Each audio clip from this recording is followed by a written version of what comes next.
everybody, and welcome again, and thanks for joining us for another event in our Back to Business speaker series, and sponsored by the Newcastle Permanent. And it's really got a great one here for you today, and it's finally a great opportunity to get some good news out of this pandemic crisis that we're all enduring. My name is Bob Bors. I'm the CEO of the Hunter Business Chamber, and on behalf of all our management, we welcome you again. I'd also like to acknowledge that the Hunter Business Chamber operates across the traditional lands of the Awabakal and Warramai people, and pay respects to elders past and present and future knowledge holders. And I also extend a special welcome to any Indigenous people that may be joining us today. For those who have joined us for previous webinars, you will know by now that the Back to Business series is aimed at providing assistance for people in businesses and the challenges associated with COVID-19. And there's been plenty, and it's not stopping. So, as I said, I'm really looking forward today to hearing some good news stories out of what we've all been enduring.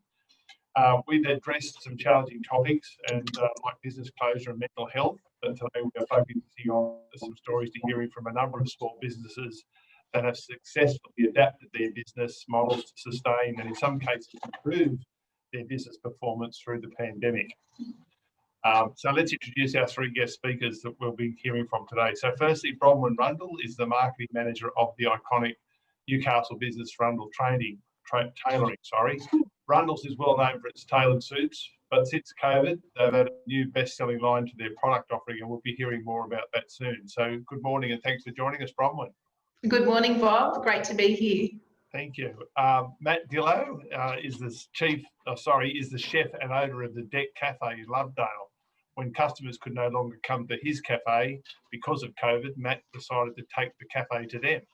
Thanks for joining us today, Matt, and we're looking forward to hearing some more of your inspiring story shortly. Thank you, and good morning, Bob, too, and everyone else. David Buckley is Managing Director of Autosmart at Rathmines.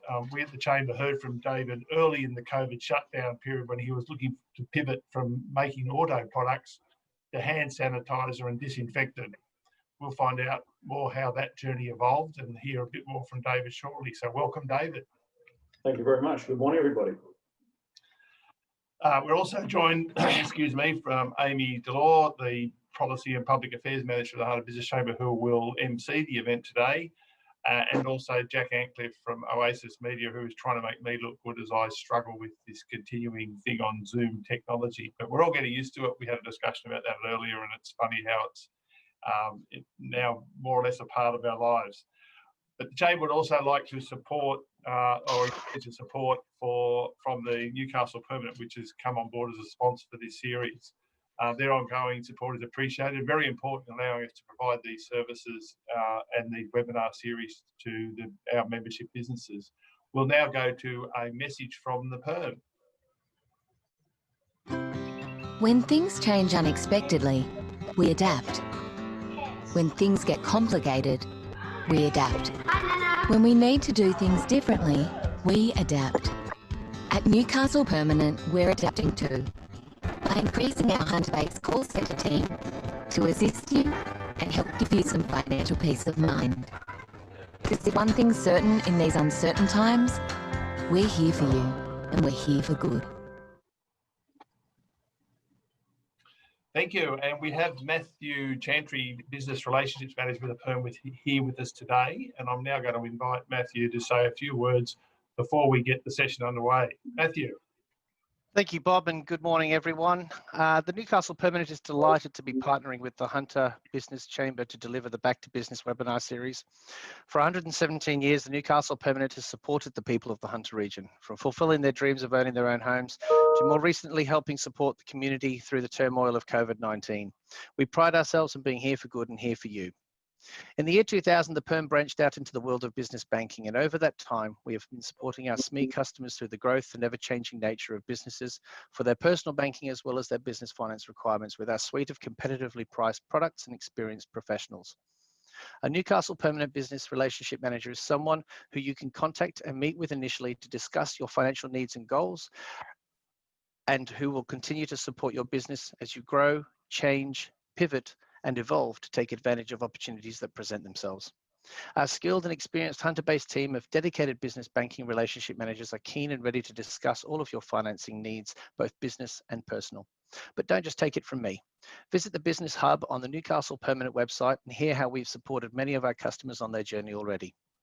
As they say, if a window of opportunity appears, don't pull down the shade. We have some great home loan offers for small business operators at the moment who are looking for a competitive offer, as we have kicked off our spring home loan campaign where you may be eligible for a $2,000 cashback as well as a range of competitive rates. So feel free to get in touch either through our website, by calling our Hunter-based call centre on 13 19 87 or dropping into one of our branches. Thank you. Thanks, Matthew, and thanks again to the Perm. And certainly we're all seeing how important it is to have a relationship with your financial institution, and particularly the Newcastle Perm in these difficult times.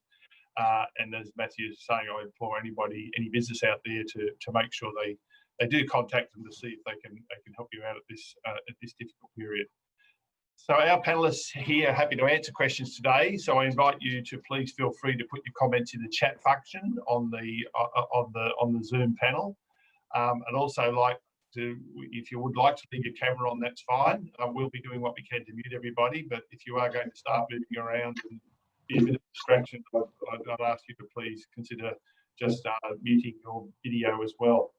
We do record these sessions, however, we only record the speaker views, so only our guest speakers and facilitators will appear on the playback video, which we will be making available to the session. Okay, now I think that's about all we have with announcements and welcoming. I'm now going to hand over to Matt Dillow to get the session underway. Over to Amy. Thanks, Bob, and welcome everyone. Okay, so to start with, I'm just going to ask each of our panellists today to tell us a little bit about their business's COVID experience. So Bronwyn, I might start with you. As many people listening will know, Rundles is now producing face masks, and of late, I believe they've been selling like hotcakes. So I'm going to ask you to tell us a little bit about that, but first we might just watch a little video off your Facebook page, which I think you posted just when you started doing the marketing them. These are our new face masks we've been making over the last 4 to 6 weeks, while we've also been making suits in our factory. They're really good. They've got a little wire nose bar to keep it nice and snug to your face, and they've got cotton straps, which is better than the elastic. The elastic hurts your ears. We're just about to deliver our first order of 125 masks to Mercy Services. If you like a mask, get in contact and we'll send you some images of what we got.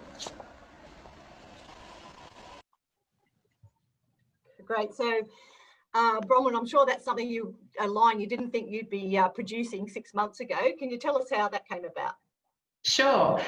So basically, COVID started, and the government came out and asked for a call of arms to manufacturers in Australia because of the shortage of PPE. And we put our hands up and registered with the New South Wales government. And we were in discussions with their business development manager with making PPE. However, there was a shortage of the actual PPE fabric actually manufactured in Australia. So we were unable to produce the actual PPE. However, we saw that there was going to be an ongoing need for the cloth face masks. And we started to get inquiries from businesses about the cloth face masks, and we worked with an aged care provider and a clinical nurse there to develop our product, and we did various samples and came up with the design that we've got now, and they've been purchasing them since basically the end of March, early April. And obviously when the COVID hit in Melbourne, and Dan Andrews made that announcement that people needed to start wearing cloth face masks, the demand for them increased significantly, and we want to help the community, and we've got the capacity. We have the capacity because obviously our normal business of making and manufacturing suits had slowed significantly because weddings were cancelled and sporting events, balls, all of our normal business meetings. We're all doing meetings via Zoom. And so we had the capacity, and we basically went and bought fabric and started making and producing the face mask, and the demand has been absolutely incredible for them. Yeah, it's interesting because I guess even a month or so ago, it kind of looked like we were out of the woods. You know, was there a few nervous moments there where you thought, oh, I don't know if we made this investment for nothing? We were looking at America and the UK and seeing what was happening over there. And so we had the capacity there to make these face masks, and we were reading about the benefits of actually covering your face and how it can help slow the spread. And if I wear a mask and you wear a mask, we're helping each other. And so we decided to actually go and do this because there was that need there. And also there's the environmental factor.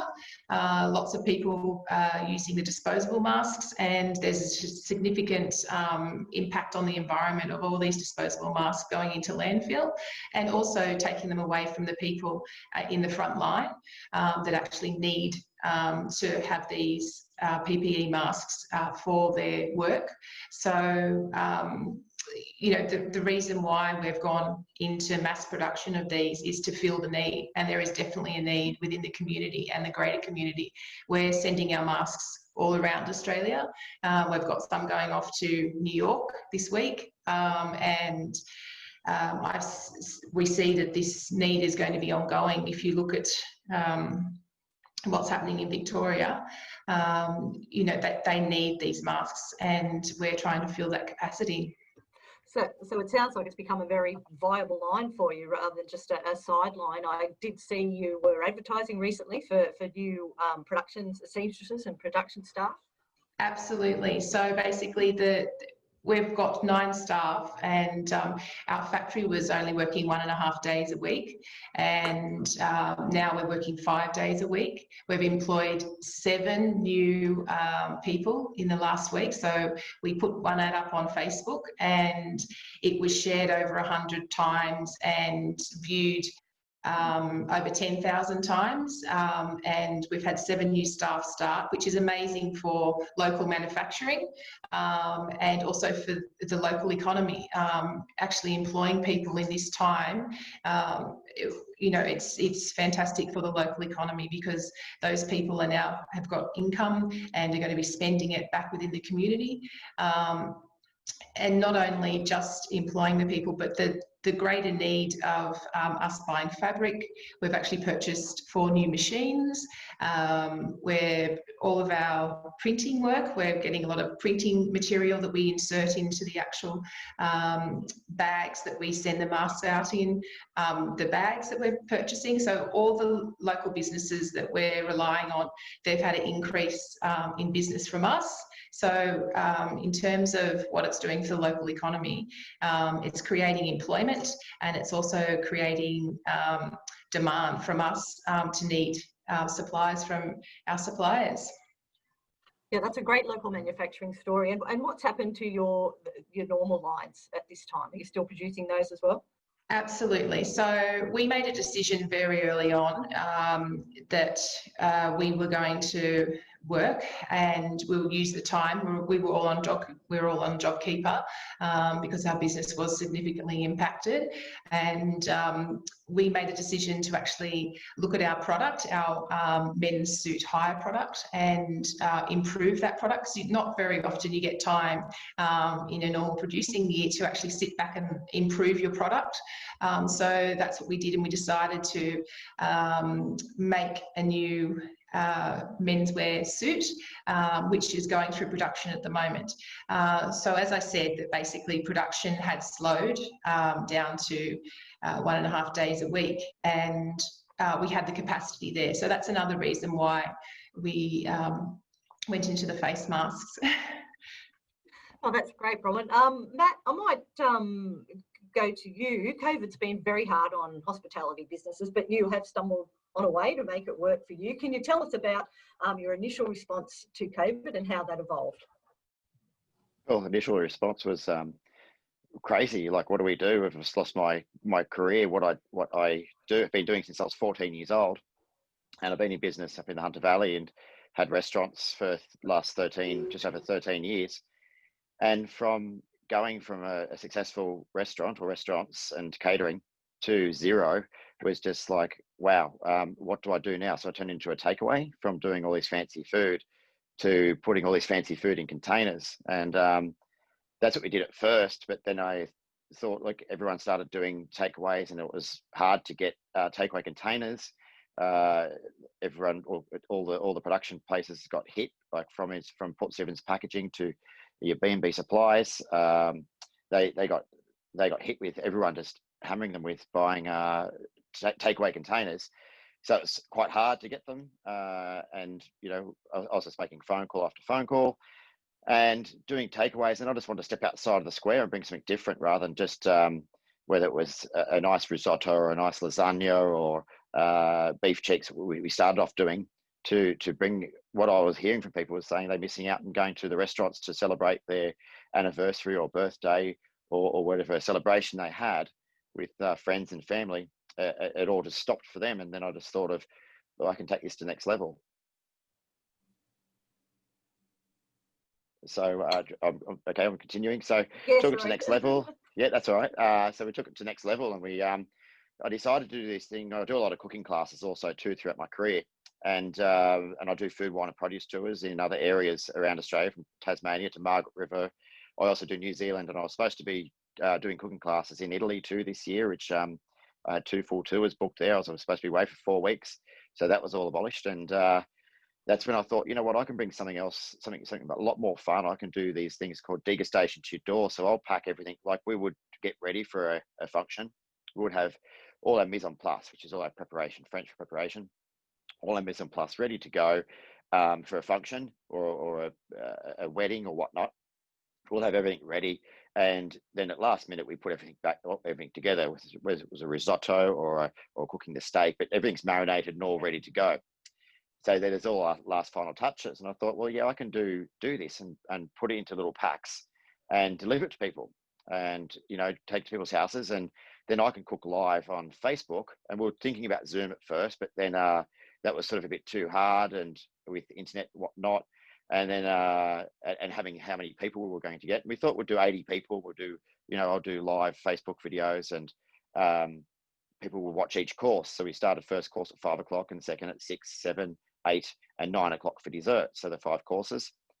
And then I thought, let's support the wineries too. We could actually support the wineries by going to all these small boutique wineries that I deal with and match a wine with each course. And so then all of a sudden we thought we'd do 80 or 100 people in the first week. We did 180. The second week we thought, okay, well, it's gone pretty good. So we'll gear up for 200. We did 250. And then it was, I think it was a few weeks. We did 450 in a row. Then it was Mother's Day. We did 900. And so my casuals that weren't expecting to get phone calls, we're getting phone calls like, get yourselves in here now. And this is going from, we employ young kids at school at 15 years old who love earning a couple of bucks. My girls are 13 and 14.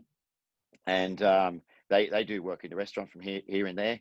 Turn a little bit of pocket money and I say to the kids and older people too that are at university or whatnot, and so their money was just gone. I felt bad for them too, not knowing where my next paycheck was going to come from, but also to my good team around me where they were going to go with this. And then as I was calling and they were like, oh, I was so excited to see your message, and it felt so good that I was bringing something to, as I said, from 15-year-olds up into my full-time staff members. I think my oldest staff member is 63, who's been with me for 10 years full-time. So none of my full-timers had to use any of their holidays, which I was, proud about, because they like to save their holidays for something to go away with. And yeah, so they kind of, they liked it at first, and then we got a little bit too busy, and then we put on another 2 apprentices. We put on a full-time chef and 5 more casuals. So from going to something that was very scary to, wow, this is crazy. Yeah. Tell us about the logistics of pre-preparing 900 meals and then getting them delivered, because it wasn't just to Newcastle either, was it? Yeah, look, the food logistics for me are a walk in the park.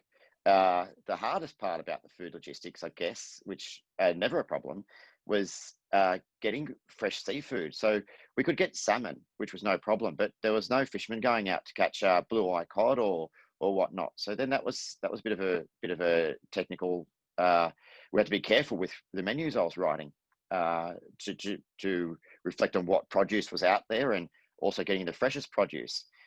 Then I think the hardest part was we were delivering to your door at first. And the first 2 weeks we did over 100 houses from Sydney to Central Coast, Port Stephens, Singleton, Rutherford, Maitland, and it was insane. So we had guys driving everywhere. I was hiring cool room vans. I've got my own cool room and van, which I was towing around to get to people. So it was all, and the weather we had was absolutely perfect through the start of the crisis too. So we had to be super careful how we were delivering things. But I guess the one thing we had too, which helped us out a lot, was the government flipped our liquor licensing law. So, you know, we had a lot of alcohol, a lot of beers and whatnot, so we could actually incorporate those in the packs and turn the stock over, and that's what a lot of pubs were doing too. And that's where I got the idea, where pubs were, you know, utilising their kegs that were half empty. They're allowed to sell jugs of beer to people, and I thought, well, that's the way I can do that with the wines. And yeah, it all just evolved from that. But I think that the biggest logistics was working out getting to people's houses. And then as time got on, people were allowed out of their houses to go for essentials, which was food, which we were going for. We started doing pickup points. So we have pickup points in Warringah, Drummoyne, Singleton, Rutherford, Newcastle, so from Wallsend to the fish markets. And we do half-hour blocks, or we started with 1 hour blocks, because if we didn't want 30 people turning up in the space of half an hour and having non-social distancing. So we made sure we were there for an hour. So not everyone would just come at us all at once. And then they picked up their boxes and then went home and, you know, unpacked their goodies. And then they sit around and you walk them through. And we've actually got a little bit of video of your your webinar, whatever, from okay, Facebook site. Yeah, okay. Oh, is Facebook Live from the Hunter Medical Research Institute dinner, which was last weekend, I believe. So we'll just roll that to give people an idea of how it goes. The second course is a risotto. Now, in a kitchen, we always cook a risotto. So a risotto here is about 70% cooked. So basically, if you got one of these pieces of rice and you squeezed it, you'd see inside that it's undercooked. So it's still a bit bitty and a bit tough on the inside.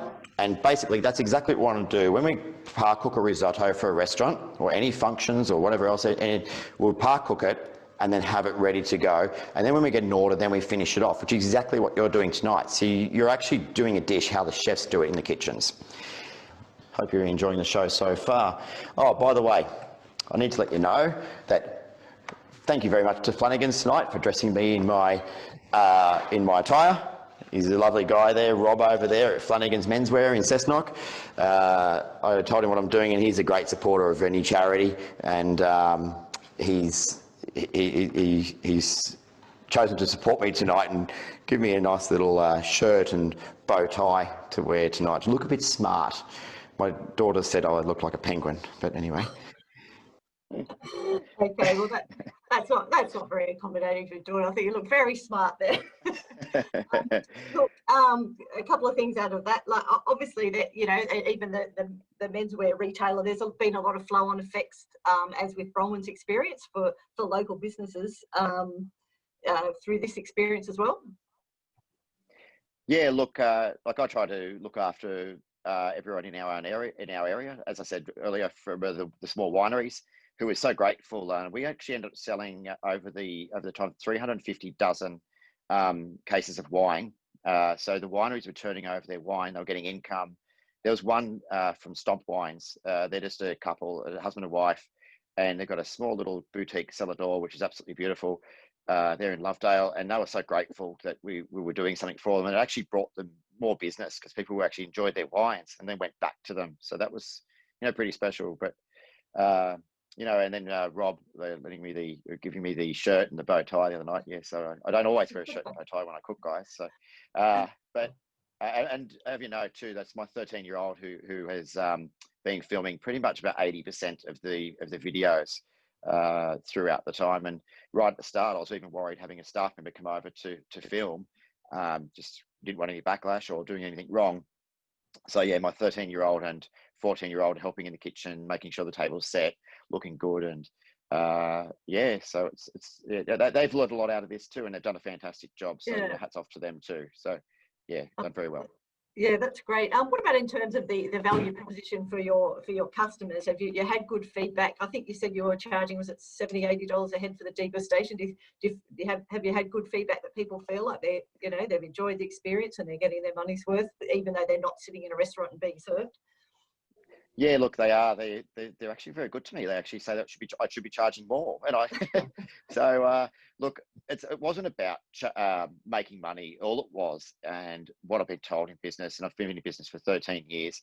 I'm a chef by trade. I'm not business trained in any other way, but learning from mistakes and from people, and people telling me what give me guidance, and especially my older brother, who's an accountant.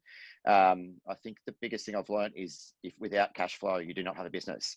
So the idea was not to be making money out of this. It was just be able to have cash flow and be able to pay the wages, and having the government help, the job keepers. We had 5 staff on JobKeeper that qualify. We probably could have done a few more, but I didn't want to go too much into that. So we had 5 staff on JobKeeper. That helped us keep the price down super low, $65 for 5 courses, and me cooking alive. That was just, I think it was a good price, but also to the price point is I didn't want to be, and something like this, I'd probably charge $100, a little bit over $100 a head for any kind of cooking class.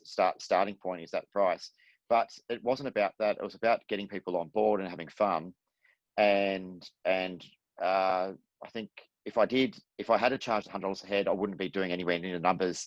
In the 12 weeks of doing these, the 12th one was actually the Saturday night that you saw the video of. We've done 4,800 people. So there's a lot of work going behind the scenes there. Yeah, that's an amazing story. David, can you tell us a little bit about your experience with Autosmart? I know it hasn't all been smooth sailing, but could you share with people what you decided to do in terms of adapting your product and how that's panned out? Yes, certainly. Autosmart have about 38 franchises around Australia. We're national, and everything's manufactured here in Rathmines, and we distribute from here. So when the COVID was happening, we saw we predominantly supply the automotive and transport industries. So it's all your cleaning, detailing products, all your truck washes and things like that. And the automotive industry virtually stopped overnight. So that we probably had a 70% decline our normal products in that industry. The transport industry, of course, kept going, so that was fine. And we already had a range of products which were biocidal cleaners, hand sanitizers, terminal rinses, and sort of disinfectants. They were very slow moving. For instance, the disinfectant we sold around 600 litres a month is a general rule. It ramped up in March to nearly 20,000 litres. So we were able to just work on the products we already had. We already had the raw materials in stock and supply the market demand in those products. We had a couple of biocidal products which were all approved for food industry and aquas and stuff. But again, our primary focus wasn't those industries. So we sold very little, virtually you say zero sales, but we had those products, they existed, we had the raw materials. I've got the figures in front of me, they went to, up into the, so I'm looking here, the 13,000 litre sort of a month type from zero. And so we were able to do that, and that filled the gap. So we actually had to run overtime for all the staff here to keep up with it. We also had hand sanitizer. Again, it's not the product that we normally have a market for, a little bit here and there. And it ramped up overnight to nearly from 0 litres in February to nearly 6,000 litres in March. And the problem we had there is we couldn't get supply. All the other products, we had enough raw material, but the hand sanitizer, we couldn't get the isopropyl alcohol, and we were unable to source it. It was all put into reserve by the government, and the supply or the manufacturers weren't allowed to sell it. So that restricted our supply. If we could have got more isopropyl alcohol, we could have sold 10 times as much, 100 times as much. There was an insane demand for it. But we sold whatever we could make. We then ran out of packaging. I think Matt was saying he couldn't get packaging. We ran out of packaging. We used every possible bottle or container we could lay our hands on, and every lid to produce, to just get the stuff out the door. And it just, that was our restrictions. The things we're seeing, like face masks, we had a small supply of disposable face masks in February. They were gone by the end of February. They just got, and then we haven't been able to source them until this month. It's only now we're getting them again, getting them in supply again. Prices of those have gone through the roof. They've probably gone up nearly tenfold. The Chinese suppliers are just, gouging the market. But whatever we can get, we're selling. There's no drama. Gloves as well. We sold out. We went from, I'm just looking at the figures here, we went from about $15,000 a year in glove sales to virtually, about 40-odd thousand just in March. In 1 month, we tripled the sales of our yearly sales in 1 month, and we're now supplying whatever we can get. Again, they're very short supply, and the demand is still there for those.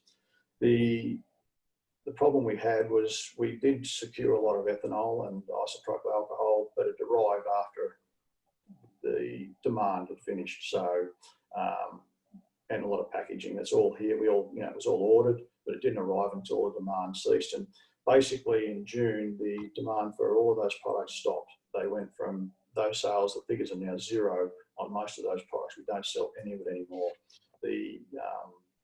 I think the community stopped.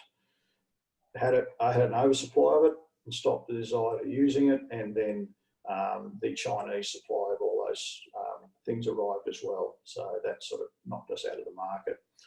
We're seeing a slight resurgence now in this month, but it's minimal. It's I'm just looking at the litres. I think we're looking at sold about 100 odd litres of hand sanitizer in the last month, compared to, as I say, it was 6,000 litres in a fortnight. Some of those, so things have changed. The world has changed, and the demand has changed. But we went through. We actually ran overtime. Everyone stayed in full employment, and we're actually looking for staff. But to continue on now, because when the demand for the sanitizer stopped, the demand for the normal products picked up again. So we've been very lucky.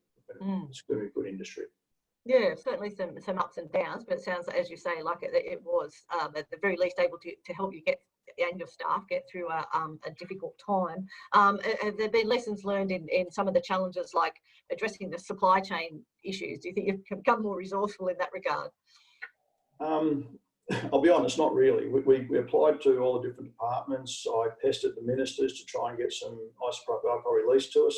We offered to make it for the hospitals and the doctors and everybody like that. We were getting a lot of pharmacies, nurses, people from hospitals coming to our factory to try and get stuff, and we did supply as much as we possibly could spare to them, help them out, hospitals as much as possible, up and down the coast and around the country, up in Darwin even.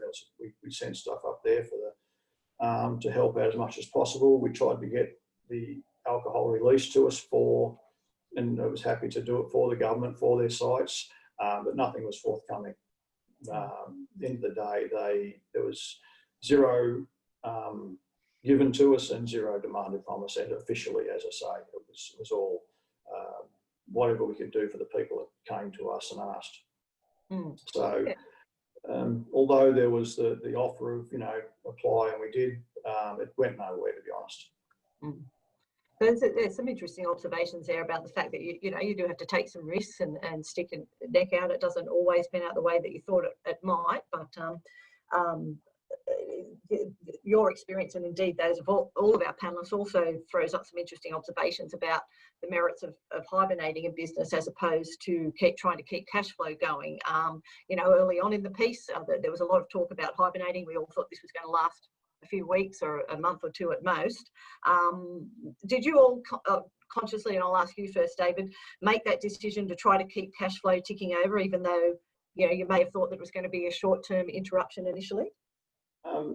Absolutely. Like, I was expecting that the whole of the country would put into like a 4-week hibernation where nobody did anything, and we were prepared for that.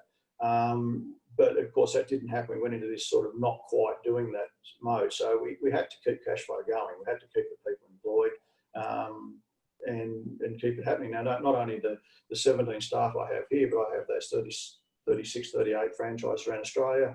They've got families, they've got workers, they've got staff. They had to keep going too. So it was very important to keep that whole chain running if we possibly could. Obviously, if the government said, no, you have to close and that's it, well, we've got no choice. But if there's a possibility to stay open, yeah, we were staying open.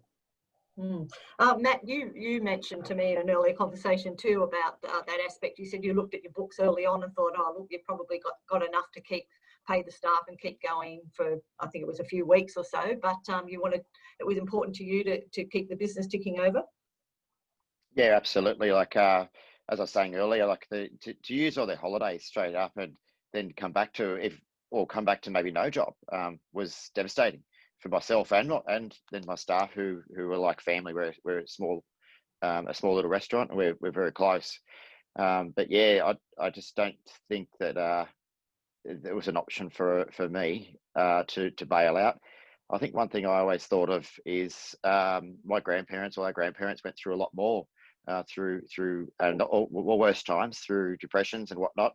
And I thought, yeah, like and what Dave just said then too was, if we were told to close, 100% close and not go anywhere, 100% yes. But if we were providing a service of food and we're providing something for people to look forward to each week, and I think that was people were saying how much they looked forward to doing it each week, and that's what sort of gave us more motivation to keep going, I guess. Yeah.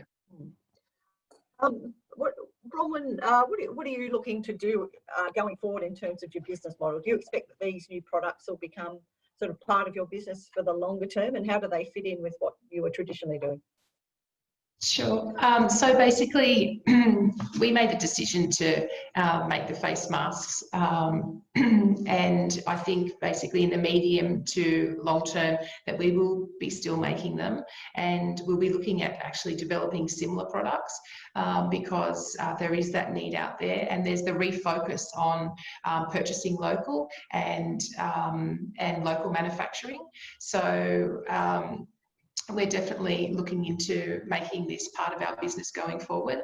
It fits in with our business because, there's idle times when the girls are making suits, and so they can switch over and make the face mask. So they complement each other in terms of the production line. It helps with our costs, and basically we've found this market, and we're going to explore it as much as we can, because what it's doing is it's creating jobs locally, and we want to keep on employing local people and investing money into the local economy. So basically we're going to develop this for as long as, and run this as long as we possibly can.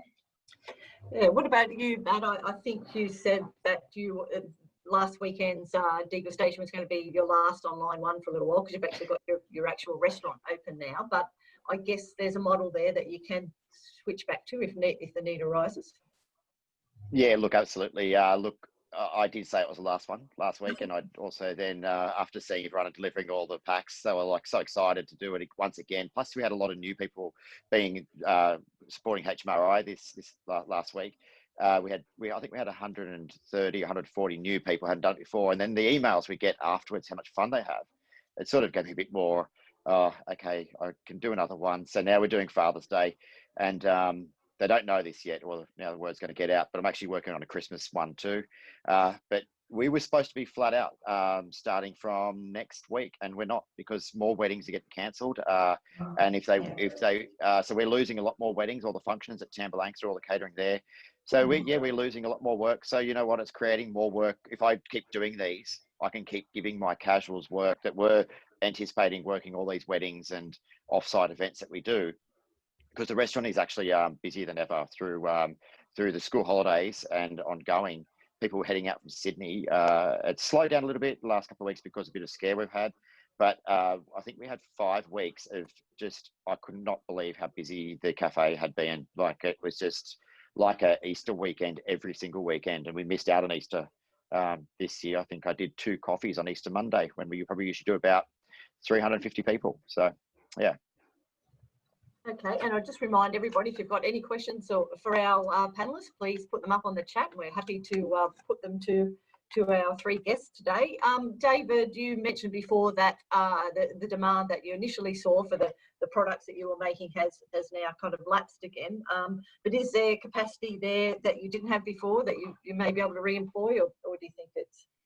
Absolutely. Look, I could launch, I've got the materials, everything. If there was another need for those, I mean, all those products, we can make as much as required.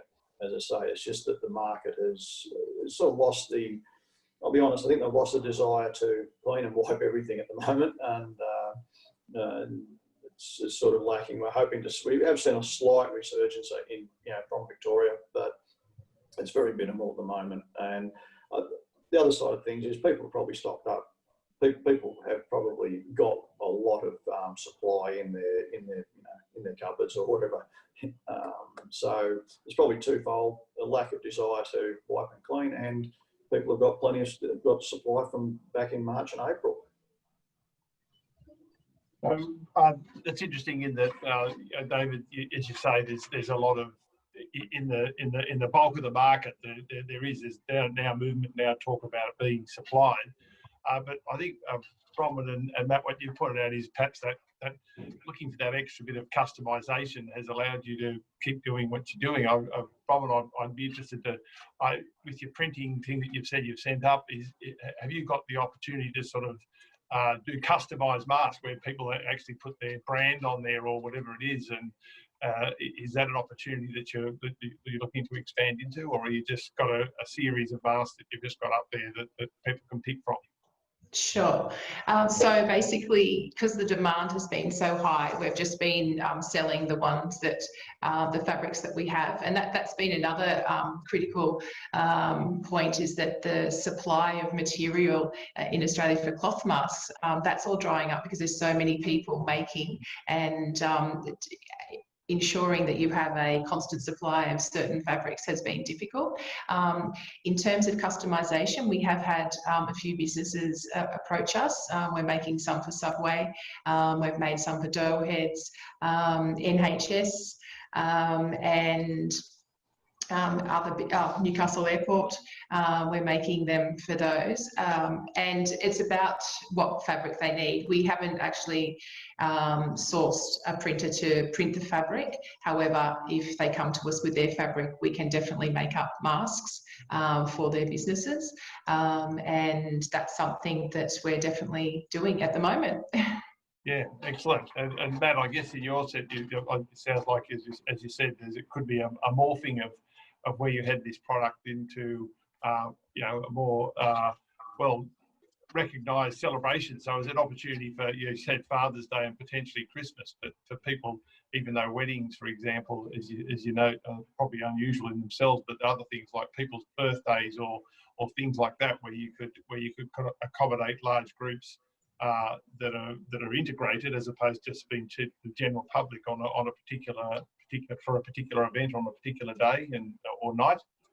Yeah, absolutely. We've had requests from bride and grooms to have special bride and grooms face masks made for their weddings, which is good because there isn't much wedding business. Like as Matt said, the wedding business did start back up again, but people are getting a little bit scared, and we're seeing the second wave of postponements coming through because obviously they've got loved ones in Victoria and Queensland, and they can't attend, so they're postponing their wedding until the borders open back up again. But those people that are going ahead with the weddings, yes, we can, and we are making face masks for them.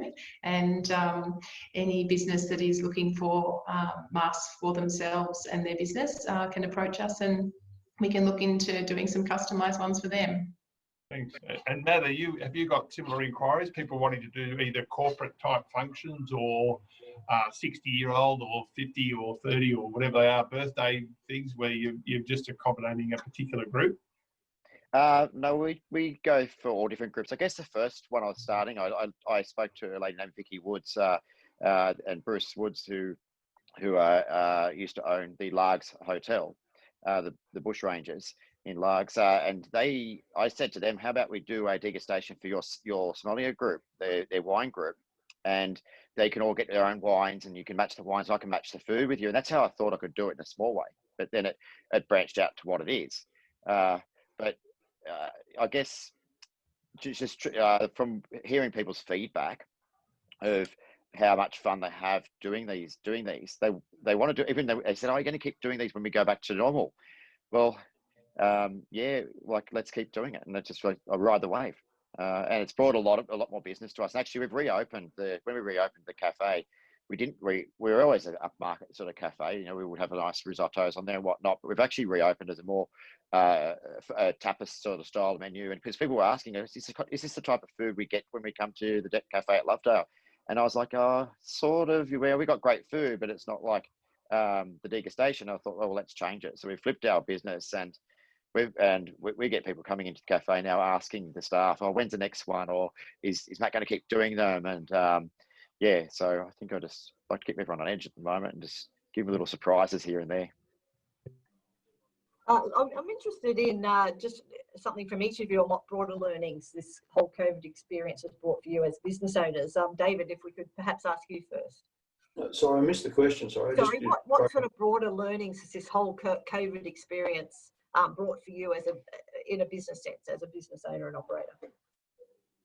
I think mainly it's we were very, very diverse anyway, with a lot of different product range. I think it's to stay diverse and not be focused on just one particular thing, because we were lucky we had such a big range and we were able to work onto that. We didn't have to develop anything as such. It was more jumping in and picking those opportunities.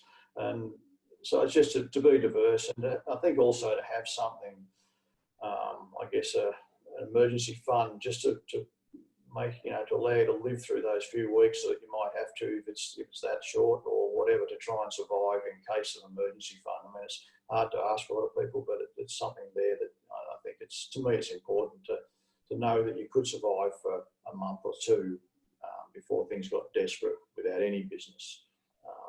That's something I think I've been lucky about. Thanks. Bronwyn, what about you? Any broader business learnings? Sure. Basically, I think that we've learnt never to give up. We were faced with a crisis, and our business basically went from a very thriving business to having all the weddings cancelled. And we just needed to try and find a way, try and find a solution to keep going and inject cash into our business. So just brainstorming what we could possibly do. And we tried to offer our services for the PPE manufacturing. That didn't come about. So we thought of another way. We thought, okay, there's cloth masks, let's get into that. Let's work with somebody and make the quality product that people have come to know us for and trust us for. Just like our suits, we wanted to make a product that was of the high standard. And so that's why we worked with the clinical nurse to ensure that what we were putting out into the market we were happy with and it was meeting purpose. Basically just we found a way to survive, through this critical time and divert. And what about you, Matt? What are your learnings from your perspective? Yeah, I think Bron got it right there. We're Aussies, so we fight on. That's a perfect way to put it, I think. But I guess, I have got a good model now, and we've built something on it. But also too, I'm looking at doing cooking classes virtual cooking classes, which will go over 2 or 3 days. So I started putting those together, but as I said, we've just been inundated at the cafe at the moment, and also too throwing in a few more degustations like last week, and now working on another one for Father's Day. It's sort of taking quite a bit of my time up, and I've got a few other things on the boil. But basically, yeah, look, I love cooking. As I said earlier, I do food, wine and produce tours all over the world, in New Zealand, in Italy. They all got stopped. I was supposed to be in Margaret River in 2 weeks' time. But also too, I'm at as I said at the start of this webinar too, I'm actually in Orange and Mudgee at the moment, and I'm looking at doing more tours around the local areas of New South Wales. That people, it's a stone's throw from Sydney or Newcastle. When we say stone's throw, it's a 3 or 4 hour drive, but it's an absolutely beautiful drive, and it's, I'll tell you what, Australia's looking so green and lush at the moment. So we're living in the luckiest country in the world, I think. That's great. So much opportunities. That's a nice note to sort of bring us towards a close. So it makes me wonder how you're all feeling about the future from a business sense. 6 months in, there's still a lot of uncertainty about how long this is going to last, how long the government will continue to support business to the extent it has so far. David, do you feel like you're in a position to ride this out? Absolutely. The biggest concern I have is we've gone through a lot of pain to get to where we are in the whole country, the whole the world. It's very concerning, though, that if they continue lockdowns, it's a bit frightening. But as I say, at this stage, very, very, it's very positive, very confident. We'll ride through the Victorian one and hope we don't get locked down in New South Wales. Matt, you're obviously pretty optimistic for yourself. Yeah, look, as Dave just said too, we just hope we don't get into a lockdown. We hope we don't get into another bad way. As you know, we all feel sorry for our fellow Victorians. It's horrible what's going on down there, and we hope to get out of this. But I guess if it did go south again, we have got a backup plan. I don't know if I do them every week though, but I probably do them every second week. It's a lot of work, but just trying to think of new not ideas, but just think of new dishes for people to cook at home and put together. There's a lot of work that goes behind the scenes, and some of the sauces that we make, they take 3 to 4 days to make.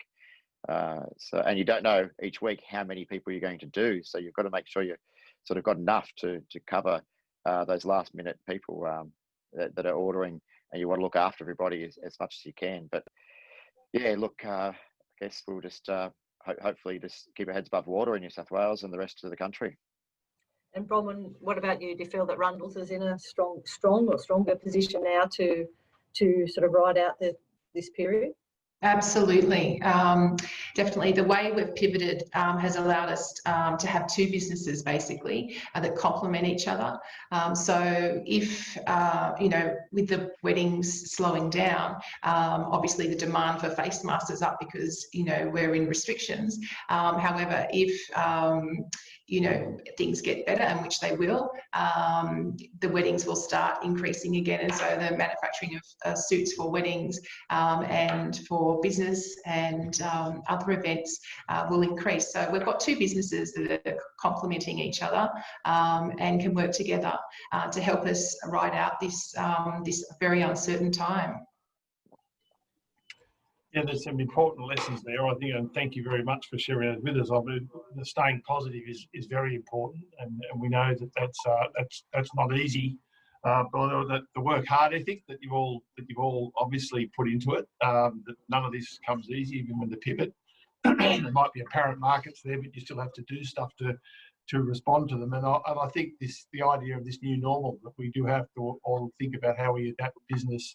And maybe temporary, maybe longer, Well, Mr. Putin said this morning that he's found a vaccine, so if the world can trust him, all our troubles might be over. But I somehow read into the media that's reporting that there might be some doubts. But I'm certainly inspired by your respective stories, and I hope some of the other people that participated this morning are as well, because it's absolutely fantastic to hear that not only that, when the dent came, that you've been able to respond to it and actually start employing more locals and increasing the volume of business that is being done locally, which is the call that the Chamber's had from day one. because if, at the end of the day, if we can't keep people in employment, that's when we're really going to start having problems about, you know, households earning income and still being able to live. And we really want that to make sure that that becomes ingrained in this region where we do have diversity, as has been expressed by each of you today. So I really do thank you for being with us, and thanks to the audience for being with us today and sharing those things with us. And there's a virtual applause being sounded out generously around the Zoom rooms as I speak. So thanks, Bronwyn, thanks, David, and thanks, Matt, for being with us.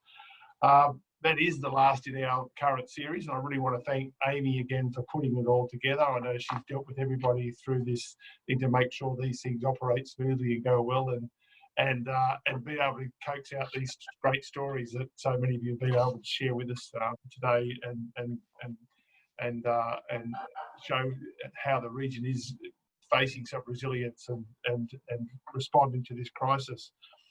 We do have an upcoming event. We're going to try and do a live one next week. Wow. It's going to be an experience.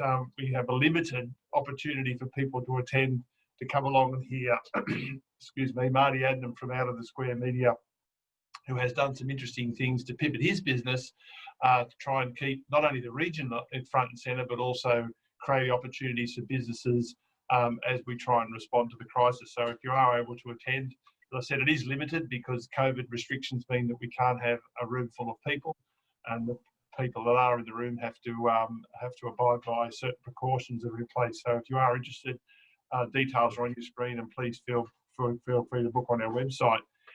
We have got other events that we're still planning, and the contingency will be, we're looking to switch some of these online if we're not able to do them live.